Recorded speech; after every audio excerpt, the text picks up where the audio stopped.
예, 우리 하나님의 말씀 보시겠습니다. 우리 하나님의 말씀 갈라디아서 1장 1절 말씀입니다. 우리 하나님의 말씀 갈라디아서 1장 1절 말씀입니다.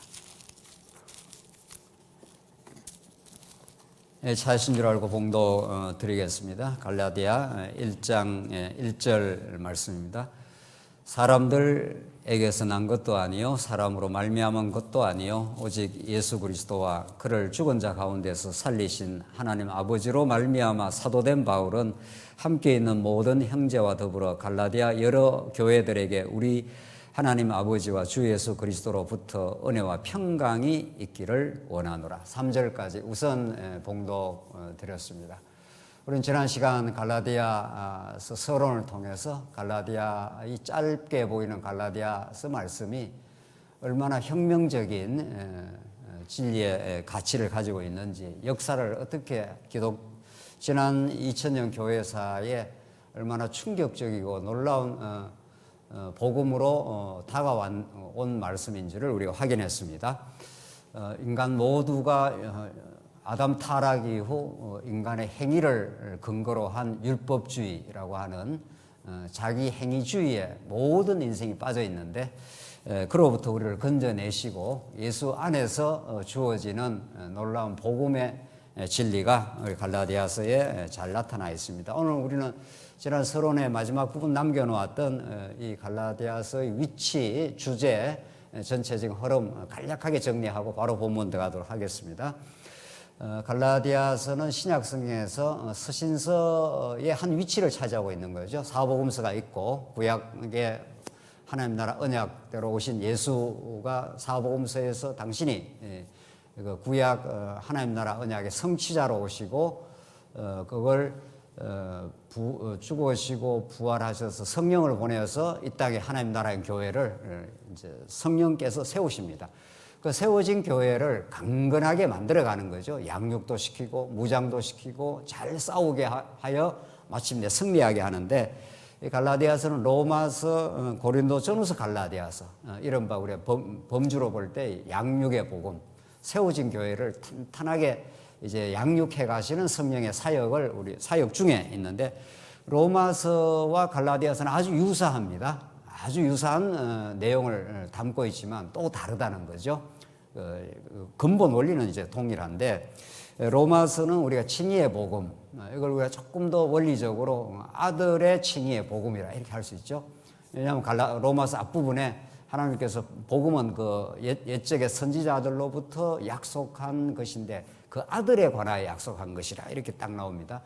그 아들이 구약의 하나님 나라 언약의 성취자로 오신 거죠. 아들은 아버지의 대권을 다 가지고 온 거니까 아들이라는 명제가 너무도 중요한 거죠. 복음을 이해하는데 아버지와 동등 권세, 동등 모든 영광을 가지고 오신 그분이 율법 아래 불의한 자가 되어버렸던, 죄 가운데 빠져 있었던 우리를 위해서 그 아들이 화목제물로 죽으심으로 우리를 의롭다 해주신다. 이게 칭의입니다. 그러니까 아들이 대신 화목제물이 되심으로 우리를 의롭다 해주셔서 하나님 나라 백성으로 우뚝 서도록 해주신다. 이게 로마서의 말씀인 거죠. 아무런 조건, 아무런 행한 바가 없어도 너희들은 복이 임했다, 이런 거죠. 누구를 통해서? 예수 그리스도 하나님의 아들을 통해서, 이런 거죠. 그렇게 이제 이미 세워진 하나님 나라 교회는 이 아들의 복음 안에서 영향을 섭취받을 수 있는 거죠. 아들이 아버지를 지금 드러내러 오신 분이니까 그 아들이 하신 일이 불의한 자를 우리 의롭게 해주셨다, 이런 거죠. 고린도전후서는 그렇게 그 아들 복음을 듣고 의롭게 된 백성들이지만 아직은 이제 미숙한 상태에 있는 거죠. 이제 자라가는 교회 상태. 사실은 이 땅의 모든 교회가 다 그런 거죠. 다 온전히 이루었다 함, 이런 교회는 없는 거죠. 누구나 표대 되신 그리스도를 향해서 하나님께서 우리를 자꾸 성장시키고 더욱 아들의 복음, 진리를 사모하게 만들고 그 복음 안에서 자유를 누리도록 자꾸 우리 성장시키는 과정에 고린도전후서가 있고, 그 과정에서 교회가 분열하고 갈등하는 가운데 그들을 든든히 다시 세워가는 건대의 복음인 거죠. 그래서 아들 대신 하나님 나라의 성취자, 아들 대신 예수 그리스도가 아직은 미숙하지만 표대 되신 그리스도를 향해서 세워가신다. 건덕 이런 겁니다.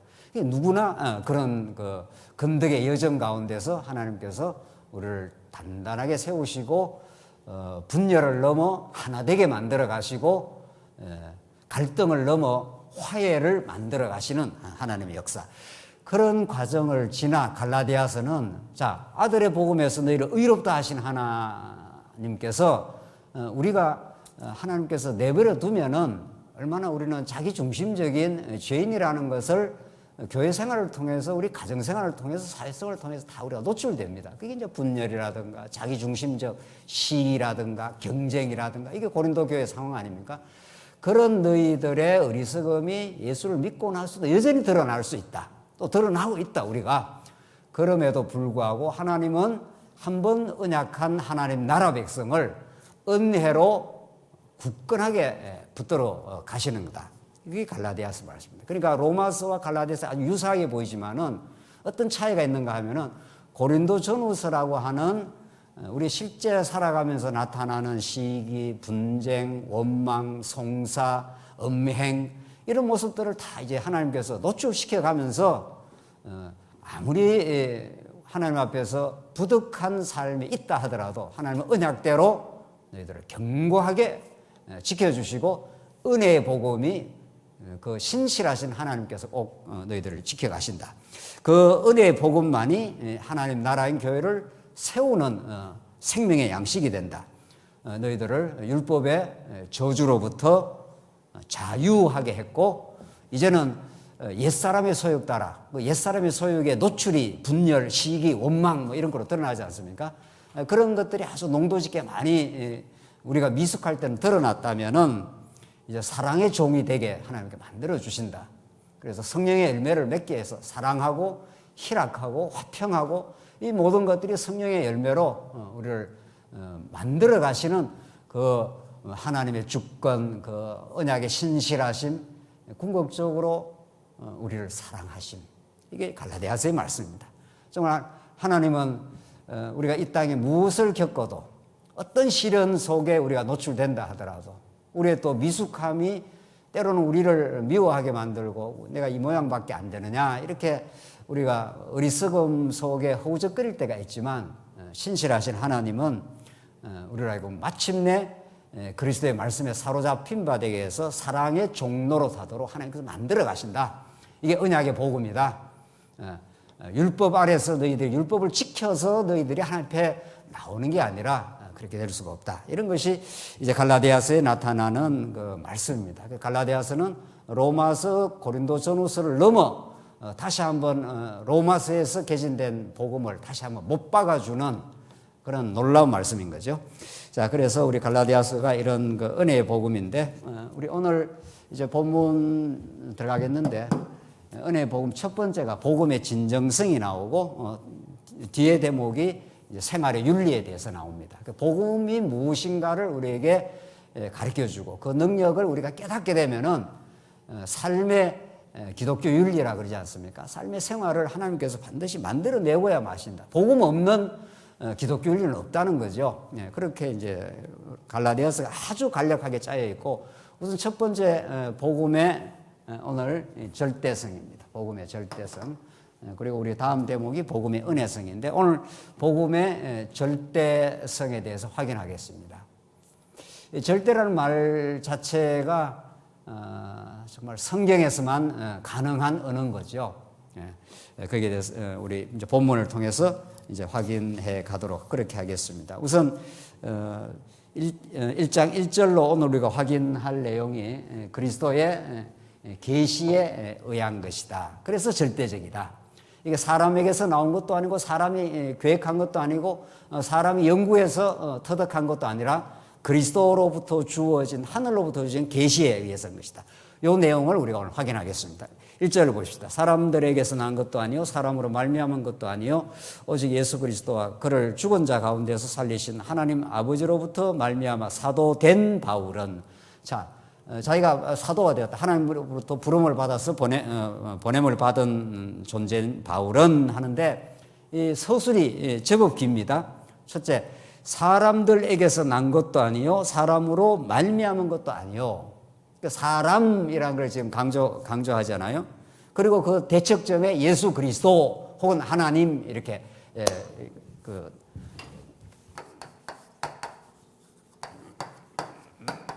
예수 그리스도 혹은 이제 하나님 아버지, 자기가 사도된 거, 사도권에 대한 변호인데 내가 사도다.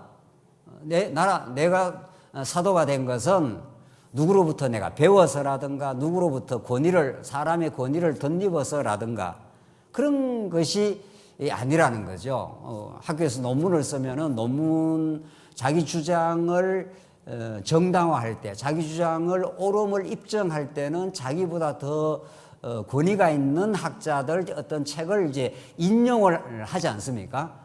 뭐 자기가 처음 학교 가서 혹은 어디 대학원에 가서 연구해서 글을 쓸 때 자기가 그 분야의 권위자가 아니기 때문에 어떤 권위 있는 사람의 주장을 끌어당기는 거죠. 근거로 삼는 거죠. 이 사람의 주장에 따르면 내 주장이 이렇게 옳습니다. 이렇게 하지 않습니까? 그런데 지금 중요한 것은 세상에 어떤 논문도 어떤 사람의 어떤 권위를 끌어와서 자기 주장을 정당화하지만은 성경의 복음, 진리, 오늘 우리 갈라디아서가 말하는 그리스도의 계시에 의한다는 것은 어떤 것도 사람으로부터 인용하거나 끌어오는 게 없다는 겁니다. 이게 복음의 절대성입니다. 여러분과 저는 그런 이 복음을 듣는 자리에 또 하나님의 은혜 속에 지금 들어와 있습니다. 어떤 인간의 주장, 어떤 인간의 연구 결과, 발견 이런 것들이 과연 절대성을 담보할 수 있는가? 그렇지 않다는 겁니다. 절대로. 그런데 오늘 본문의 말씀은 사람들에게서 난 것도 아니요 사람으로 말미암은 것도 아니요 이렇게 되어 있습니다. 사람으로부터 이 복음이 이 성경의 진리가 이렇게 그 어떤 뿌리에서 그 원천, 사람이라고 하는 원천으로부터 이게 흘러나와서 내가 어떤 지금 말을 하고 있는 게 아니다. 지금 말이죠. 오직 예수 그리스도와 그를 죽은 자 가운데서 살리신 하나님 아버지로부터 말미암아는 그래서 그곳만을 통과해서 이런 것이죠. 헬라디아라는 게. 그 코스, 그 채널을 통해서만 권위가 나온다는 거죠. 그래서 이걸 우리는 인본주의, 사람들에게서 나온 거, 공자, 맹자, 석가모니, 어느 유명한 신학자 이런 거죠. 칼빈, 아무개 이런 게 나오죠. 그것과 대척점에 있는 것이 우리는 예수 그리스도, 하나님의 아들, 하나님의 대권을, 하나님의 모든 주권을 안고 이 땅에 찾아오신 그분으로부터 말미암아 사도가 되었다. 이런 거죠. 여기서부터 이제 그 복음의 절대성이 시작이 되는 거죠. 바울은 자기는 내가 어떻게 배워서 내가 어떻게 잘 연구해서 되어진 것이 결코 아니다. 그걸 강조하고 있는 중이죠. 이게 갈라디아 전체의 은혜의 복음을 이끌고 가고 있는 근거고 뿌리가 되는 거죠.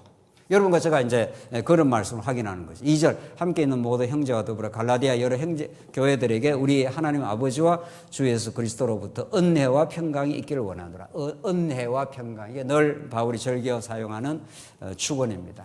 은혜라는 것이 우리 피조물 인생에게 하나님으로부터 그저 주어지는 은혜, 이게 가장 소중하고 또 가장 우리의 존재됨의 근거가 되는 거죠. 하나님 은혜가 아니면 우리는 살 수 없고, 은혜가 아니면 우리가 믿을 수 없고, 은혜가 아니면 교회 생활 자체가 불가능한 거죠. 그 은혜를 깨닫게 되면 우리 하나님과 결합하는 평강이 관계 개념입니다. 하나님과 하나됨, 하나님의 생명을 우리가 누리게 됨, 그 천국을, 하나님 나라를 누리게 되는 걸 우리는 평강이라 그러는데, 그것을 사도 바울은 늘 구했습니다. 4절 그리스도께서 하나님 곧 우리 아버지의 뜻을 따라 이 악한 세대에서 우리를 건지시려고 우리 죄를 대속하기 위하여 자기 몸을 주셨으니 영광이 그에게 세세토록 있을지어다. 그리스도에 대한 영원히 세세토록 영원히 우리를 위해서 대속 제물로 자기 몸을 주신 그리스도 안에 그분에게 모든 영광이 우리는 돌아간다. 그분을 보내신 우리 하나님 아버지가 영원히 영광받기에 합당하신 분이다. 그래서 우리 기독교 복음의 최종적인 우리가 명제가 오직 하나님께만 영광을 이라고 하는 우리 종교개혁자들이 이런 복음에 근거해서 그렇게 말했고, 이것이 여러분과 제가 살아가는 이유고 신앙의 목적이고, 또 어떤 역경, 어떤 무엇을 겪어도 하나님의 영광은 우리를 떠나가지 않는 거죠. 자, 이렇게 바울이 그리스도에게 대한 영광을 돌리고 6절에 이제 나옵니다. 6절부터 이제 10절까지가 바울이 굉장히 우리 지난 시간에도 확인한 대로 바울의 어조가 갈라디아서 굉장히 강경합니다. 왜냐하면 교회 안에 율법주의라는 것이 하나님의 영광을 배제하고 영광을 부정하고 인간의 어떤 행위와 인간에게 영광을 돌리는 거죠. 이걸 바울은 참을 수가 없는 거죠. 이 거룩한 분노, 거룩한 격앙된 마음, 이게 우리 모든 성도에게 사실은 필요하고 하나님 주시는 거죠. 우리는 비진리를 따라가지 않겠다. 다른 복음을 단호하게 우리는 거부한다. 그리고 올바른 복음을 우리는 따라가길 바란다. 이게 성령이 하시는 일이죠. 바울이 그런 강경한 어조로 6절로 10절까지 다른 복음 없다. 이렇게 말하는, 끊어서 말하는데 6절 봅시다.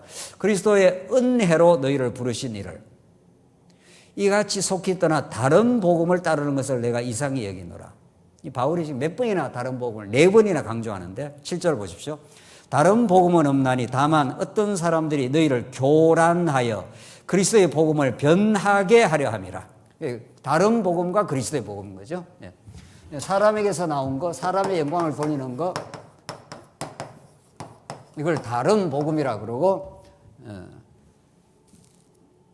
7절에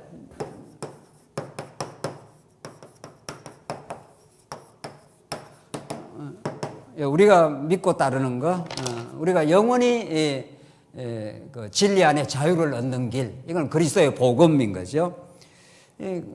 지금 갈라디아 지역에 있는 교회에 침투한 다른 복음이라는 것은 예수만 믿어갖고 구원에 이르지 못한다. 예수도 믿을 뿐 아니라 율법도 지키고 할례도 지키고 안식일도 지키고 이러한 것들을 우리가 그 조건을 행위로 충족이 시켜야 하나님 나라에 들어갈 수 있다. 그래야 하나님 앞에 설 수 있다는 거죠. 우리 지난 시간 그거 확인한 거죠. 그렇게 하면 사람들이 그걸 많이 따른다는 겁니다. 오히려 그걸 거부하고 배척하는 게 아니라 그게 우리 자신의 자존감을 높여주는 거죠. 우리가 이만큼 했다, 이런 게 생기는 거죠. 복음은 우리가 했다는 것을 원천에서 배제하고 오직 하나님의 은혜로만 우리가 설 수 있다, 이걸 강조하는 거라는 거죠. 그래서 8절, 그러나 우리나 혹 하늘로부터 온 천사라도 우리가 너희에게 전한 복음 외에 다른 복음을 전하면 저주를 받을지어다. 바울이 얼마나 이게 어조가 강합니까? 다른 복음을 전하면, 우리가 너희에게 전한 복음 외에 다른 복음을 전하면 저주를 너희들 받는다. 얼마나 강합니까? 그러니까 그만큼 이 진리에 대한 확고한 강렬한 열망, 진리 외에 우리는 따르지 않겠다고 하는 그런 마음을 성령이 주신 거죠.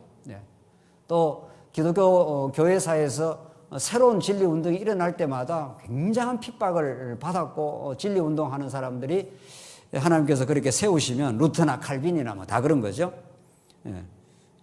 다른 복음을 전하면 저주를 받는다. 이게 얼마나 무서운 이야기입니까? 다른 복음 전하면 지옥 간다, 지금 그런 말이죠. 9절, 우리가 전에 말하였거니와 내가 지금 다시 말하노니 만일 누구든지 너희가 받은 것 외에 다른 복음을 전하, 몇 번 말합니다. 6절, 7절, 8절, 9절 계속 다른 복음이죠. 다른 복음을 전하면 저주를 받을지어다. 이제 내가 사람들에게 좋게 하라, 하나님께 좋게 하라, 사람들의 기쁨을 구하라. 내가 지금까지 사람들의 기쁨을 구하였다면 그리스도의 종이 아니니라. 우리는 그리스도의 복음을 따르는 그리스도의 종이고 다른 복음을 우리는 결코 따라가지 않는다. 너희들이 지금 다른 복음 따는 것이 너무도 가슴 아픈 일이다. 지금 바울은 그렇게 말하는 거죠. 내가 만일 사람에게 기쁨을 구했으면은 내가 이렇게 박해받으면서 쫓겨다니면서 이런 고생을, 지금 갈라디아서 마지막 장에 그렇게 바울이 말합니다. 나를 괴롭게 하지 말라. 지금부터 내가 내 몸에 예수의 흔적을 내가 예수의 흔적을 지금 가지고 있다. 그만큼 바울이 박해를 여기저기 다니면서 많이 받았고 고통을 많이 치렀고, 자기가 만약에 다른 복음, 율법주의, 율법 지켜서 우리가 하나님 앞에 설 수 있다. 우리 사람에게도 할 만한 일을 해야 된다. 우리에게도 하나님 앞에 공로가 있다. 이렇게 전가하면 그 당대 유대주의자들하고 잘 영합이 되고 그들과 짝짝꿍이 되어가지고 박해받을 이유가 없는 거죠. 그러나 바울이 그렇게 다른 복음을 배척하고 오롯하게 오직 하나님의 은혜로만 우리가 선다. 우리는 전적인 하나님 앞에 말할 수 없는 죄인이고 하나님 앞에 나갈 수 있는 조건이 하나도 없다, 우리 안에서는. 그런데 하나님께서 언약에 신실하신 하나님께서 예수를 보내주시고 하나님의 아들 예수 안에서 아들의 영을 우리에게 보내주셔서 우리 하나님 앞에 설 수 있게 되었다. 그래서 전적으로 하나님께 모든 영광을 돌리게 된다. 그렇게 바울이 이 복음을 깨달았기 때문에 그리스도의 종으로 살았고 사람의 종으로 살지를 않았던 거죠. 우리 16세기 종교개혁자들이 그랬습니다. 그 당시에 그 로마 교황권은 사법권을 다 가지고 있고 사람을 죽일 수가 있는 사법권을 갖고 있었지 않습니까? 그런데도 그들의 종이 된 걸 거부하고 루터가 주님 내가 여기 섰사오니 얼마나 두렵겠어요. 그 재판정에 끌려가서 죽일 수 있는 권한을 가지고 있는 그런 그 살벌한 엄혹한 시대에 주님 내가 여기 섰사오니 내가 전한 것을 내가 철회할 수 없습니다. 나는 그리스도의 종입니다. 이런 거죠. 하나님께서 불렀고 하나님께서 내게 은혜의 복음을 가르쳐 주셨기 때문에 사도 바울이 내가 사람들을 좋게 할 수 있겠는가? 그들의 비유를 맞추고 그들의 잘못된 사상에 내가 부합을 하면은 내가 박해를 받지 않을 수 있지만은 그렇게 할 수가 없다. 11절 바로는 이렇게 다른 복음과 그리스도의 복음을 이렇게 차별화하면서 이제 점점 이제 설명을 해 들어갑니다. 이제 바울이 사도가 된 내력을 이제 쭉 길게 좀 설명을 하는데 그 속에 그리스도의 이제 복음의 절대성이 나옵니다. 한번 보십시다. 11절 형제들아 내가 너희에게 알게 하노니 내가 전한 복음은 사람의 뜻을 따라 된 것이 아니라 또 사람의 뜻 나오지 않습니까? 사람의 생각, 사람의 뜻, 사람의 계획, 사람의 어떤 공로, 사람으로부터 나온 것이 아니다. 만약 사람으로 나왔다면 그게 절대적이지 않다는 거죠. 어떤 것도. 그래서 정말 그 12절에 그 뒤에 12절 이는 내가 사람에게서 받은 것도 아니요 배운 것도 아니요 오직 예수 그리스도의 계시로 말미암은 것이니라. 이게 바울의 주장의 핵심이었습니다. 이 주장을 끌고 끝까지 끌고 나가는 거죠. 내가 사람으로부터 받은 것도 아니고 사람으로부터 배운 것도 아니고, 물론 우리가 이제 뭐 역사 이래 이제 바울은 이제 원초적 복음을 계시를 받은 사람이고 그 이후에 이제 교회에서 네가 누구에서 배운 것을 알며 하면서 바울이 디모데에게 디모데가 또 누구에게 이렇게 자꾸 이제 복음은 계승돼가는 그런 측면은 뭐 역사 과정에서는 있을 수 있는 거죠. 그러나 바울이 원초적으로 전가하는 우리가 바울의 복음을 그대로 우리가 믿고 깨닫는 건데 그것은 어떤 사람으로 받은 것도 아니고 배운 것도 아니요 오직 예수 그리스도의 계시로 말미암은 것이라. 이렇게 해서 끊어서 자기가 전한 말씀이 계시로부터 나온 거다. 그래서 이 계시 사상이라는 것을 우리가 하나 오늘 뭐 이제 정리를 우리 하길 바라고, 우리의 모든 우리 신앙생활의 뿌리와 근거가 거기에 있는 거죠. 계시 사상이라는 건 하나님 스스로가 자기를 열어서 이렇게, 우리가 왜 사람도 말을 안 하고 있으면 그 사람이 지금 무슨 생각하고 있는지 모르잖아요. 그런데 우리 말이라는 게 인간의 자기 표현이고 자기 사상을 전달하는 방식이라면 하나님께서 당신이 베일에 감추어져 있던, 하나님은 사실은 우리 인간에게서 숨겨진 존재입니다. 하나님 당신을 이렇게 열어서 내가 이러이러한 존재라고 자기를 열어서 자기 소개를 하지 않으면은 특별히 타락한 인간은 모릅니다. 에덴 동산에서 아담은 하나님과 교제가 가능하고 일정 부분 하나님을 알 수 있었지만은 타락한 인간은 특별히 영이신 하나님이 자기가 어떤 존재라는 것을 열어 보여주지 않으면 알 수가 없는 거죠. 우리 일반 계시가 이 우주 만물이다. 일반 계시라 그러지 않습니까? 예. 이 어마어마한 우주와 이 자연 질서, 우주의 운행, 뭐 이런 것들이 어마어마한 지금 뭐 질서와 능력에 의해서 움직여 있는데 성경의 계시를 모르면 그것을 여호와 하나님이 예수 그리스도가 그걸 하시는 걸 모르는 거죠. 자, 그래서 이 계시라는 말 하나를 정말 정리를 하면은 우리의 인생의 의미, 가치, 우리 삶의 목적, 방향 이런 것들이 전부 결정이 나는 거죠. 여기에. 그 계시 사상이라는 건 다른 말로 말하면 하나님 중심 사상, 하나님의 절대 주권 사상 이런 겁니다. 당신이 자기를 열어가지고 가르쳐 줄 사람에게 가르쳐 주겠다 이런 뜻입니다. 우리 예수님도 그렇게 말씀하셨잖아요. 어린아이와 같은 우리들에게 알려주심을, 깨닫게 해주심을 감사하나이다. 저들에게는 알려주지 아니하고, 예수님이 하시는 말씀이 그런 거죠. 우리에게는 알려주심을 감사합니다. 비유로 말한 것은 저들에게는 그 비유가 무슨 이야기인지를 모르게 하고, 제자들은 따로 불러가지고 그 비유는 이러이러한 뜻이다라고 예수님이 가르쳐 주지 않습니까? 그게 이제 복음서에 나오는 거고. 그런 계시 사상이 성령이 찾아오셔서 여러분과 저에게 십자가의 도를 가르쳐 주셔서 구원받는 우리들에게는 하나님의 능력이라는 걸 십자가가 가르쳐 주는 거고, 멸망할 자에게는 저게 뭐야? 이런 거죠. 지 못나서 죽었지 않아서 이렇게 멸망할 자에게는 그것이 미련하게 보이는 거죠. 자, 이 계시라는 것은 정말 하나님께서 하시는 일인 거죠. 그리고 이 계시와 이 다른 복음 혹은 이걸 다른 말로 인본주의하고는 완전히 대척점에 있는 거죠. 예. 인본주의라는 것이 성경의 복음 외에 일체의 인간의 사상, 모든 사상을 통틀어서 우리는 인본주의, 다른 말로는 율법주의 그렇게 하는 거죠. 인간이 무언가를 도덕적 자기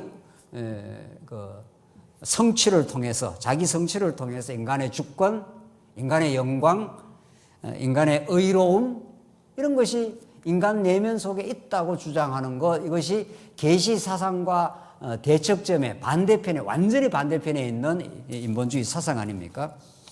그 역사 가운데 드러났던 이단적이고 비범적인 신학들, 뭐 이 전부 다 계시 사상에 다 빗나간 것들이죠. 네. 로만 가톨릭 신학, 알미니안 신학, 요즘 현대 톰 라이트라고 하는 종말적 칭의론. 예수님 오실 때 가봐야 칭의가 될지 안 될지 그때 가야 안다는 거예요. 그게 아니죠. 우리는 예수 믿음으로 말미암아 곧바로 우리는 의롭다함을 받는 거죠. 종말에 가봐야 의롭다함을 그때 가야 이제 안다는 거죠. 어떤 행위에 따라서 칭의가 결정된다는 거죠. 천부당 만부당한 거죠. 사도 바울은 다메섹에서 예수를 만난 즉시 자기가 율법을 지키려고 그렇게 애쓰고 노력했던 것이 얼마나 어리석었다는 걸 깨닫고 예수로 말미암아 적극적으로 하나님의 계시를 발견하고 진리 앞에 하나님의 아들임이 되었음을 궁극적으로 구약을 넘어 창세 전에 하나님의 자녀가 되었다는 걸 깨닫게 된 거죠. 자, 이제 계시라는 것을 우리가 조금 이제 오늘 우리 성경 전체를 통해서 이제 갈라디아서를 보기 위해서, 계시는 하나님의 자기 계시인데, 하나님이 자기를 계시할 때 예수 그리스도를 통해서 하신다는 거죠. 그러니까 하나님은 하나님 아버지는 그 아들 예수를 통해서 계시를 하는 거죠. 아버지와 아들이 이제 우리가 닮지 않습니까?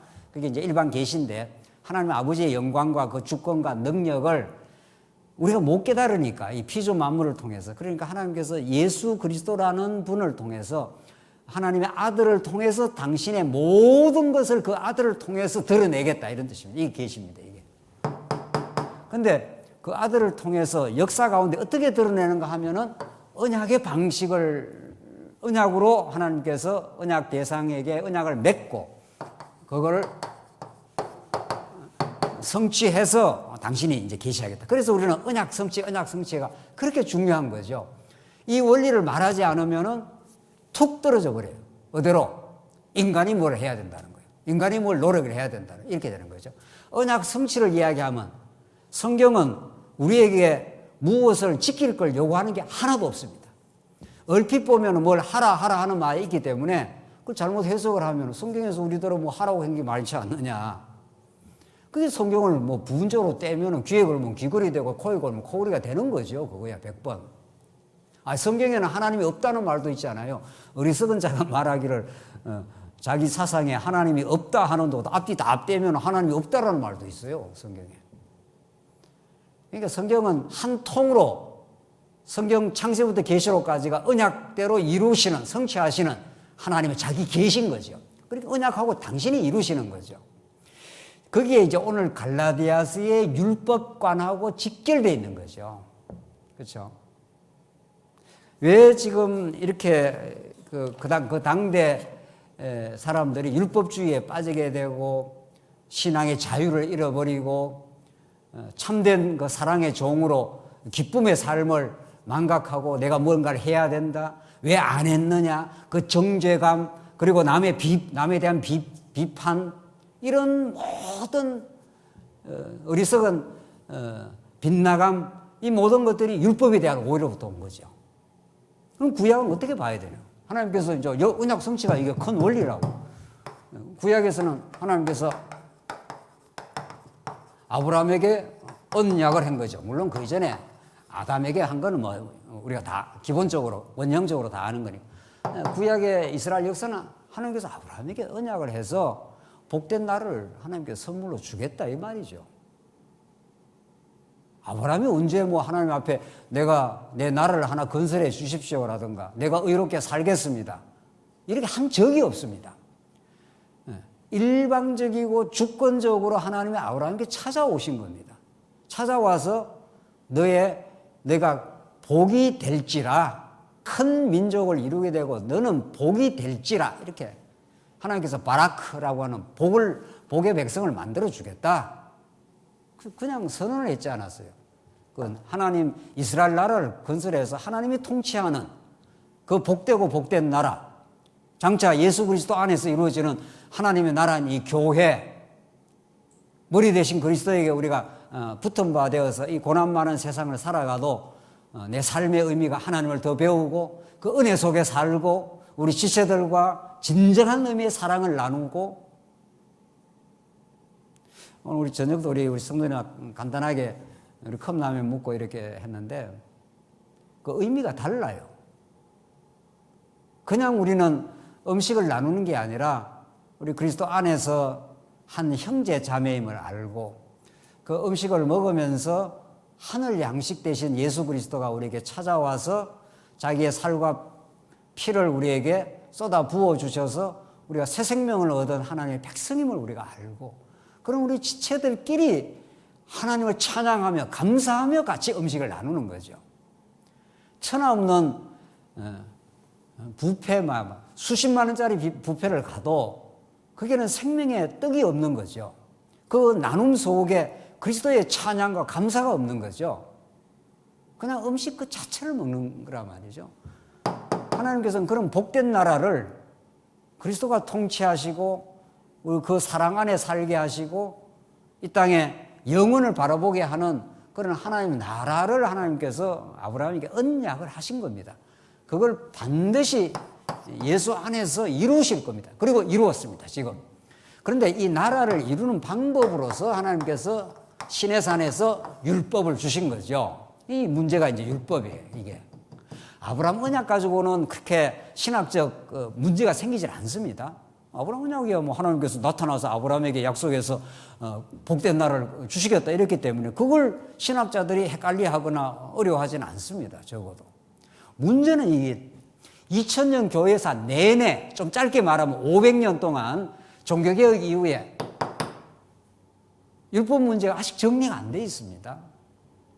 지금도 개혁신학에서는 우리가 다 개혁신학의 전통 속에 우리가 발전적으로 지금 개혁신학을 더 발전적으로 해 가자는 입장 아닙니까?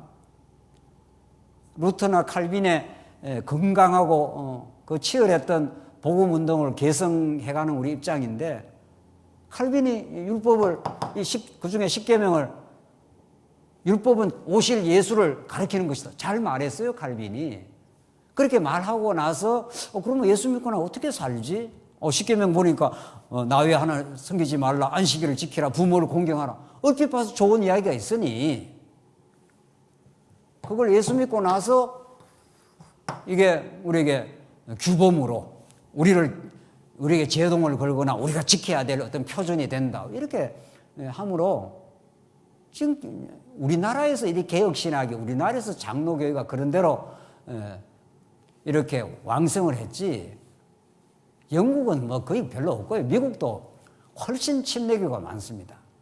자꾸 율법으로 이렇게 가두니까 이거 해야 된다, 저거 해야 된다 그러니까 성도들이 자유롭지 않는 거예요. 안 그래도 세상에 가서 사장 밑에 가서 힘들게 직장생활하고 여러 가지로 힘들게 사는데 교회에 와서 자꾸 이래야 된다, 저래야 된다 그러니까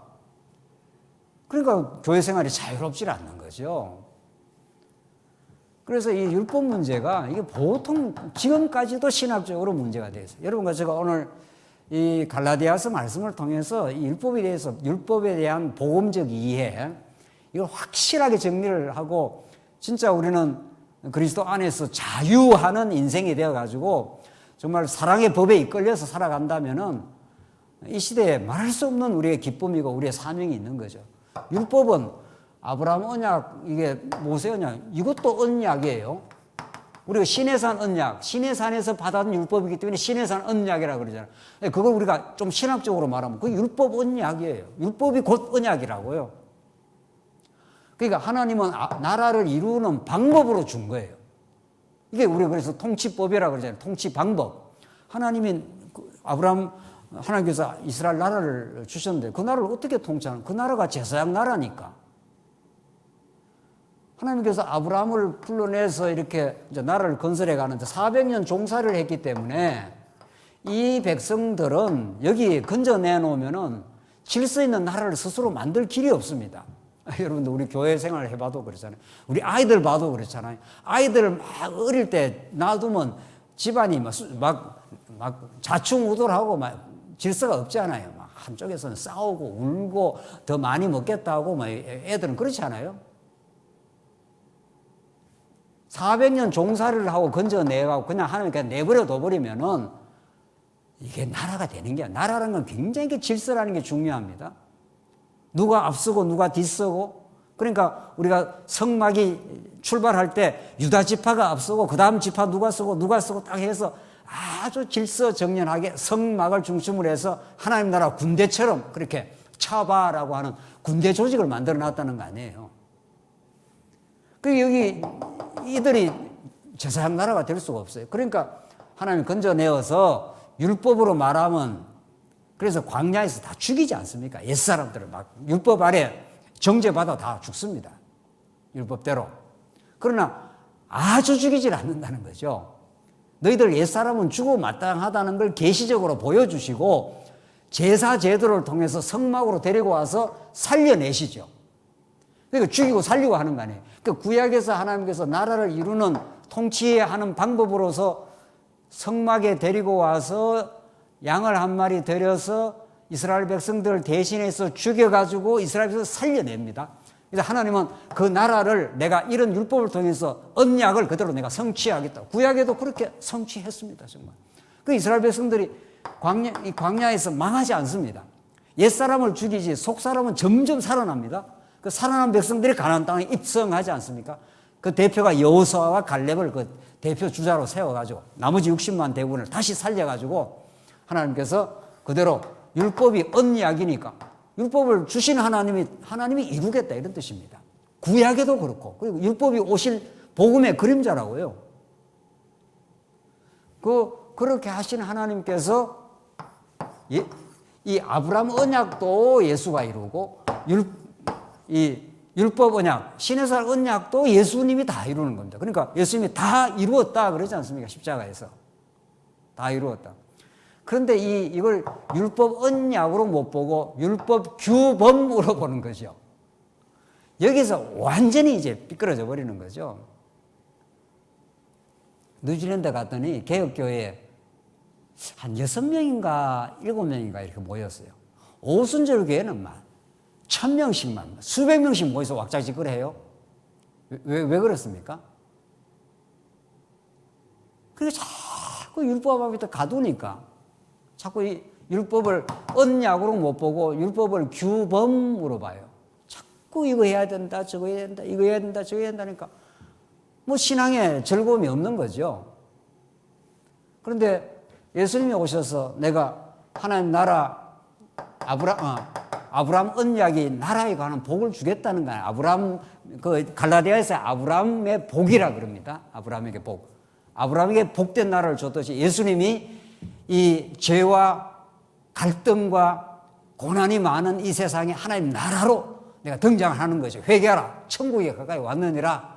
이렇게 해서 죄에 빠져있던 우리를 돌이키게 해서 하나님 나라 백성을 삼아서 당신이 하나님 나라를 실현하겠다는 거죠. 어떻게?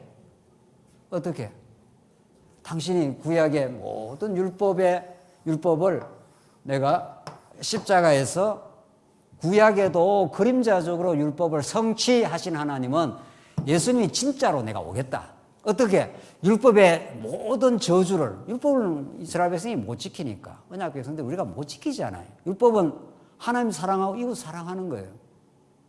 그냥 사랑하는 게 아니고 전심을 다해 사랑하고 이웃을 내 몸처럼 사랑하는 게 율법의 대강령이 그렇다고요. 그러니까 우리를 너무 사랑해요. 예. 우리는 심지어 가족보다도 어쨌든 우리를 자신을 더 사랑해요. 네. 그리고 내게 조금만 불리하게 하거나 어렵게 하면은 바로 미움이 나갑니다. 바로 우리는. 네. 그걸 이렇게 뭐 교회 오거나 사회생활 하면서 이렇게 감추어서 그렇지 부글부글하는 그 미움과 시기를 어떻게 감추나요? 우리 하나님 앞에서는 그걸 못 감춰요. 그게 그만큼 우리는 자기중심적이고 죄인이고 진심으로 우리는 이웃을 사랑할 능력이 없었습니다. 우리는 과거는.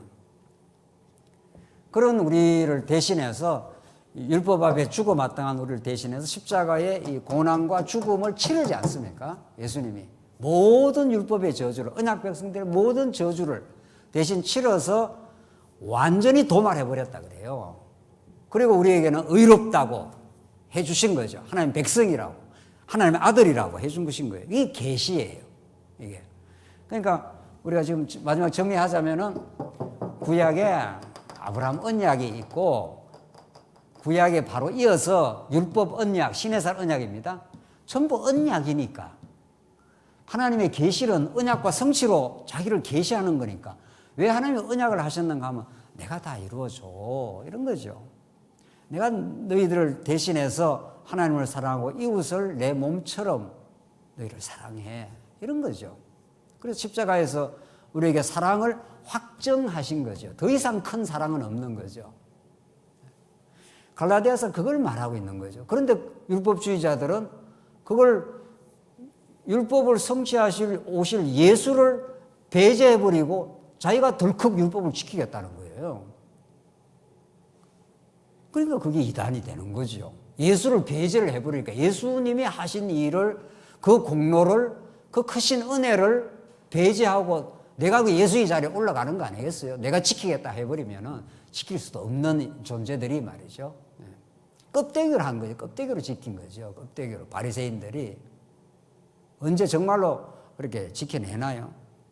일시적으로 잠시 사람들 눈앞에서 지키는지는 몰라도 그래서 우리는 계시라는 것은 하나님이 하시고 하나님이 이루겠다는 거고 이게 다른 복음은 인본주의는 하나님이 사람한테 이런 걸 하라고 했다는 거예요. 하라고 한 것을 내가 지켜야 된다는 거예요. 그러니 복음에서부터 빗나가 버려도 얼마나 빗나 버린 거죠. 13절 내가 이전에 유대교에 있을 때 행한 일을 너희가 들었거니와 이게 지금 바울이 유대교 율법주의입니다.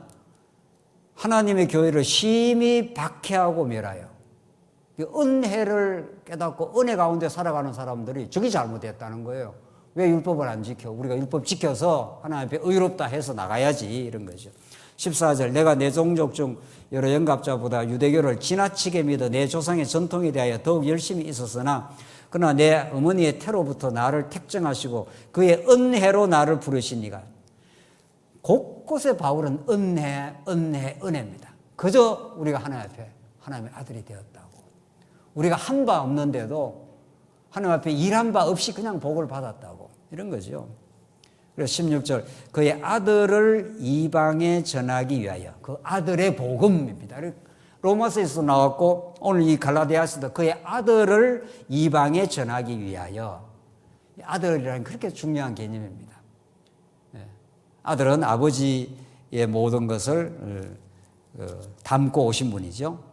저는 그를 내 속에 나타내시를 기뻐하였을 때 내가 곧 혈육과 의논하지 아니하고 또 나보다 먼저 사도된 자를 만나려고 예루살렘에 가지 아니하고 아라비아로 갔다가 다시 다메섹으로 돌아갔노라. 내가 사도들 만나지도 않았다. 내가 예루살렘으로 안 갔고 아라비아로 갔다가 다시 그냥 다메섹으로 내가 돌아왔고, 나는 그리스도가 부활하셔서 내게 직접 나타나서 계시로 은혜의 복음을 내게 가르쳐줬다. 그리고 내가 예수 앞에 거꾸로 졌고 그 영광스러운 아들의 복음을 내가 전하는 이방인의 사도가 되었다. 내 공로가 하나도 없다. 나는 오히려 하나님의 교회를 박해하고 비판하고 그들을 멸하려고 심하게 그렇게 했던 죄인 중에 괴수다, 이 말이죠. 바울만 그런 게 아닙니다. 2000년 전에 있었던 유대주의는 여러분과 저 안에서 언제나 준동을 합니다. 내가 무언가를 했어. 내가 너보다 더 나아. 이게 전부 율법주의라는 거죠. 여러분과 저는 완벽하게 죄인입니다. 똑같이 하나님 앞에서 1000번 만번 주고 마땅한 죄인이지 내가 너보다 더 나아 이런 게 없다고요. 껍데기로 나은 게 있는지는 몰라도 하나님이 우리 중심을 보시면 하나도 나은 게 없다고요. 그런데 완벽하게 하나님의 아들이 되게 하셨습니다. 이 아들 이 메시지를 읽고 끝내죠. 오늘 히브리서 1장 1절 그 아들에 대해서 바울이 히브리 기자가 어떻게 놀랍게 말하는가 보십시오. 옛적의 선지자들을 통하여 여러 부분과 여러 모양으로 우리 조상들에게 말씀하신 하나님이 이 모든 날 마지막에는 아들을 통하여 우리에게 말씀하셨으니, 아들을 통해서 자기를 계시, 말씀, 똑같은 말입니다. 말씀이 계시를 하신 거죠. 이 아들을 만유의 상속자로 세우시고 또 그로 말미암아 모든 세계를 지으셨느니라. 예수님이 만유를 다 상속받는 분이고 이 모든 세계를 짓는 창조주고, 이는 하나님의 영광의 광채시요 그 본체의 형상이시라. 그의 능력의 말씀으로 만물을 붙드시며 죄를 정결하게 하는 일을 하시고 높은 곳에 계신 지극히 크신 이의 우편에 앉으셨느니라. 이런 분이다.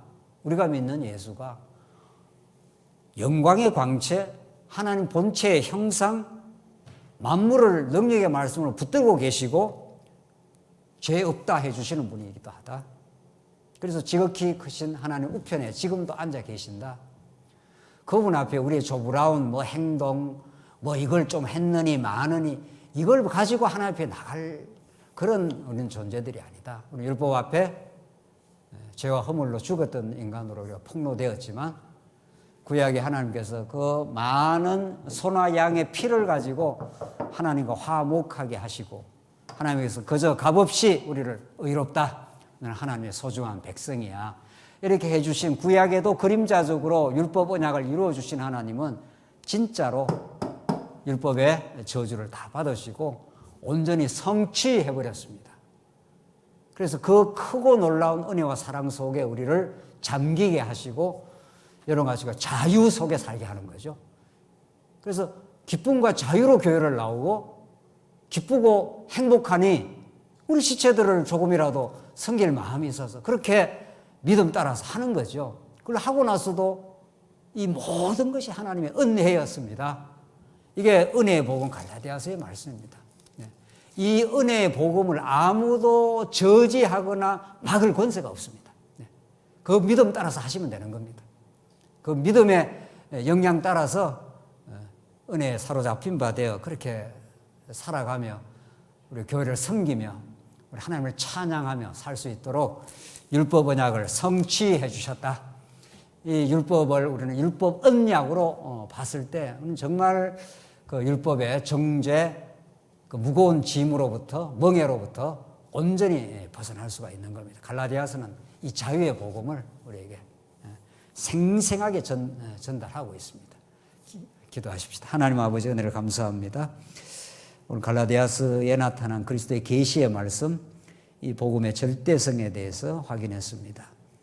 이 말씀이 우리의 영혼을 사로잡고 우리 교회를 사로잡아 은혜의 복음 속에 참된 자유의 신앙생활 될 수 있게 하시옵소서. 예수 그리스도의 이름으로 기도하옵나이다. 아멘.